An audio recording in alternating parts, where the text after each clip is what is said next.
মৰমৰ ছাত্ৰ-ছাত্ৰীসকল, এইটো ইউটিউব চেনেললৈ তোমালোকক আজি পুনৰবাৰ স্বাগতম।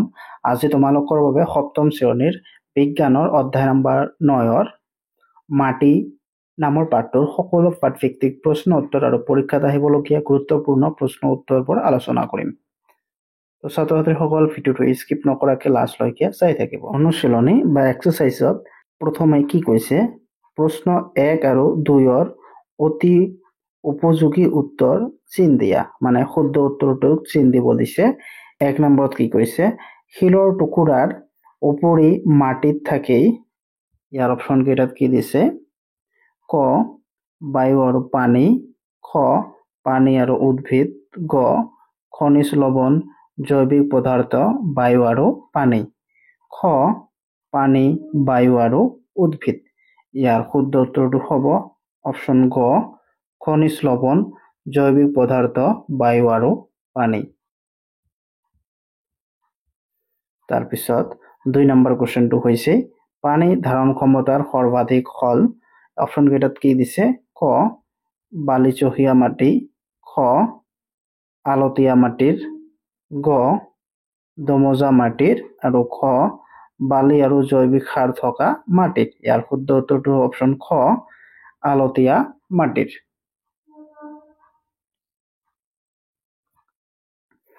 তাৰপিছত 3 নম্বৰত দিয়া আছে স্তম্ভ 1ৰ লগত স্তম্ভ 2 মিলোৱা। ইয়াত মিলাব দিছে। ইয়াত কি কৈছে, জীৱৰ বাসস্থান হল সকলো প্ৰকাৰৰ মাটি, এইটো বিল লগত মিলিব। তাৰপিছত মাটিৰ উপৰিভাগ, এইটো হ'ব ডাঠ ৰঙৰ। তাৰপিছত বালিচহীয়া মাটি, এইটো হ'ব ডাঙৰ কণিকা। তাৰপিছত মাটিৰ তৰফ, এইটো হ'ব কম পৰিমাণৰ হিউমাছ। তাৰপিছত আলতীয়া মাটি সৰু কণিকা আৰু টানকৈ বান্ধা।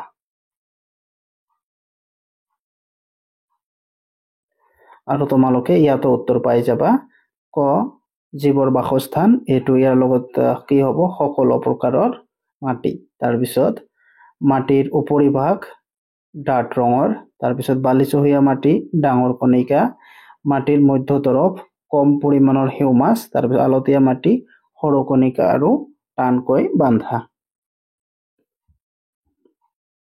তাৰপিছত 4 নম্বৰ কুৱেশ্যনত দিয়া আছে মাটিৰ গঠন কিদৰে হয় বৰ্ণনা কৰা। ইয়াৰ উত্তৰত হ'ব, তোমালোকে উত্তৰত এনেদৰে লিখিব পাৰা, বতাহ পানী আৰু জলীয় বায়ুৰ ক্ৰিয়াৰ ফলত শিল ভাঙি মাটিৰ উৎপন্ন হয়।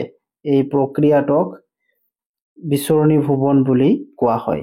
যিকোনো মাটিৰ প্ৰকৃতি উৎপন্ন হোৱা শিলৰ প্ৰকাৰ আৰু তাত গজা গছ-গছনিৰ প্ৰকাৰৰ ওপৰত নিৰ্ভৰ কৰে। মাটিৰ বিভিন্ন তৰফবোৰৰ মাজেৰে কৰা উলম্ব ছেদখনক মাটিৰ পাৰ্শ্বচিত্ৰ বুলি কোৱা হয়। মাটিৰ সাধাৰণতে 4 স্তৰত দেখা যায় বা দেখা পোৱা যায়।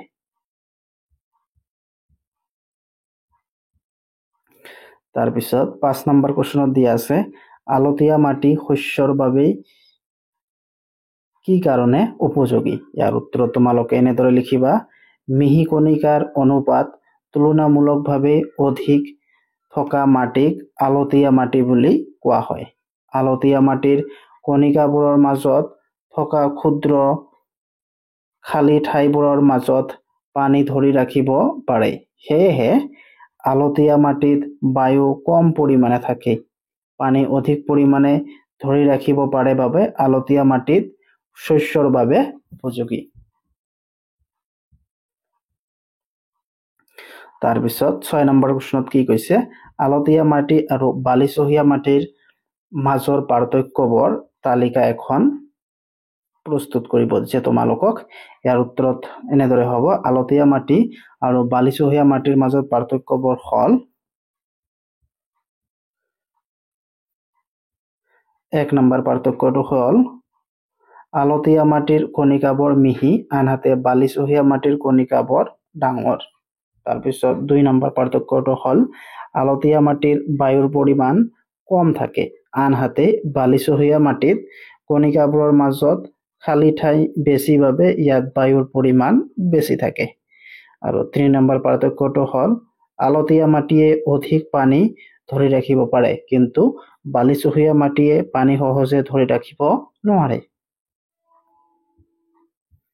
তাৰপিছত 7 নম্বৰ প্ৰশ্নত দিয়া আছে মাটিৰ পাৰ্শ্বচিত্ৰ আঁকা আৰু বিভিন্ন স্তৰবোৰ চিহ্নিত কৰা।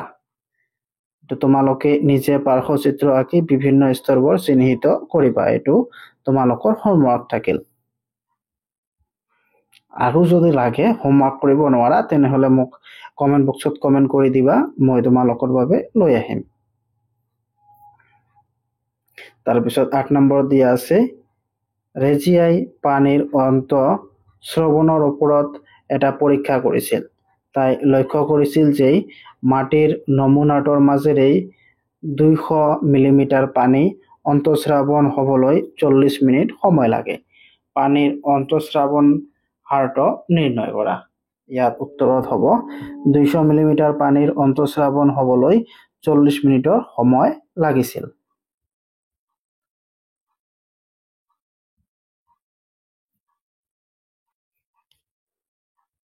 ইয়াত কি কৈছে 200 মিলিলিটাৰ অন্তঃস্ৰাৱণ, তোমালোকে এইটো এনেদৰে উলিয়াব পাৰা।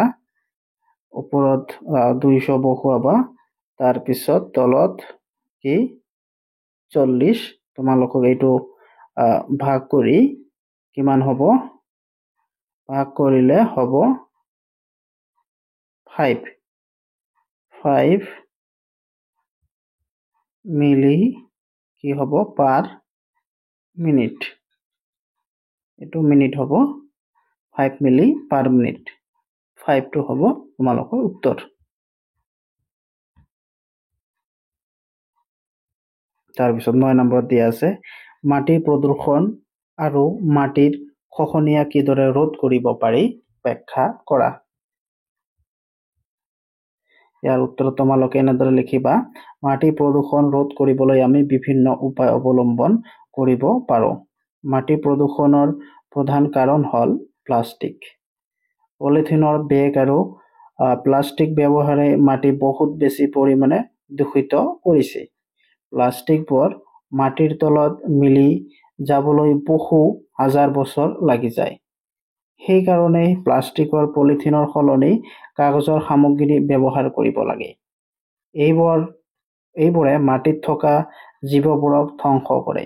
মাটি প্ৰদূষণ কৰা আন পদাৰ্থবোৰ হ'ল বিভিন্ন ধৰণৰ ৰাসায়নিক দ্ৰব্য আৰু আৱৰ্জনা। এইবোৰ মাটিৰ লগত মিহলি হৈ মাটিৰ গুণাগুণ ধ্বংস কৰি দিয়ে। খেতি পথাৰত কীটনাশক আৰু ৰাসায়নিক দ্ৰব্যৰ সলনি ঘৰতে তৈয়াৰ কৰি লোৱা পচন সাৰ বা গৰুৰ গোবৰ ব্যৱহাৰ কৰিব লাগে।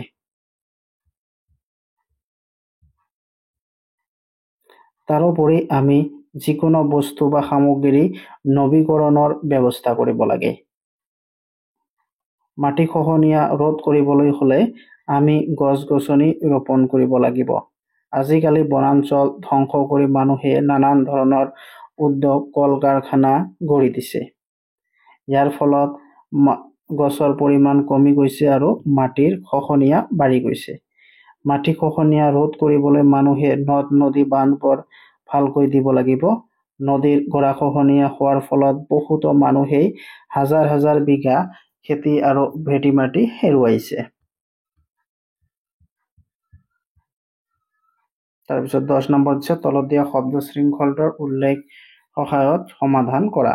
তোমালোকক বাকচটো দিয়া নাই, তোমালোকে বহিৰ পৰা বাকচটো লৈ ল'বা। মই মাত্ৰ তোমালোকক সমাধানটো কৰি দিছো। 1 নম্বৰ মাটি আৰু মিহি কণিকাৰ পৰিমাণ প্ৰায় সমান থকা মাটিৰ প্ৰকাৰটো। 2 নম্বৰ মাটিৰ আটাইতকৈ ওপৰৰ স্তৰটোৰ এটা বৈশিষ্ট্য। তাৰপিছত 3 দমজা মাটিৰ বালি বোকাৰ বাহিৰেও থকা অনুবিধ। তাৰপিছত পথালৈকে 2 মাটিত থকা পচা পদাৰ্থ। 4 কম পৰিমাণৰ হিউমাছ আৰু অধিক পৰিমাণৰ খনিজ পদাৰ্থ থকা মাটিৰ তৰপটো। তাৰপিছত 6 হিউমাছ আৰু জি কণিকাবোৰ মিশ্ৰণক মাটি বুলি কোৱা হয়।